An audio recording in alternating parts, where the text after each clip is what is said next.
Butterflies Pushkara divinity ஷாப்ல இருந்துங்க நம்ம தங்க முருகன் வந்துட்டாரா ராஜ அலங்காரத்தோட. நம்ம தங்க முருகனோட ஸ்பெஷாலிட்டியை பார்த்தீங்கன்னா உள்ளங்கை சைஸுக்கு இருப்பாரு. என்னோட உள்ளங்கை வந்து நல்ல பெரிய கை பார்த்தீங்கனாலே தெரியும், அவ்வளோ அழகா இருக்கு பாருங்க.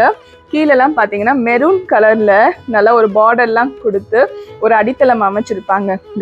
நம்ம ஐயன் பார்த்தீங்கன்னா பாலிரேசின் மெட்டீரியல்ல பண்ணியிருக்காங்க. அதனால நீங்க அபிஷேகமும் பண்ணிக்கலாம், ஆராதனை பண்ணிக்கலாம், சூப்பரா வந்து அலங்காரம் பண்ணி வீட்டில் வச்சுக்கலாம். ஐயன் வந்து கரெக்டா உள்ளங்கை சைஸ்ல இருக்காரு. எங்களோட விலை மதிப்பு பார்த்தீங்கன்னா 900 rupees ப்ளஸ் ஷிப்பிங் வரவங்க, 900 ரூபாய் ப்ளஸ் ஷிப்பிங் நம்ம புஷ்கரா டிவினிட்டி ஷாப்ல அயனோட சேர்ந்து உங்களுக்கு திருச்செந்தூர் பிரசாதம் வந்து இலவசமா வந்துடும். பன்னீர் இலை விபூதியும் பச்சை கலர் கயிறும் அதுக்கப்புறம் வந்து மீனாட்சி அம்மன் குங்குமமும் வந்துடும். கண்டிப்பா நம்ம தங்க முருகனை மிஸ் பண்ணாம தங்கம் போல வாங்கிக்கோங்க. நன்றி, வணக்கம். திருத்தணி முருகனே துணை.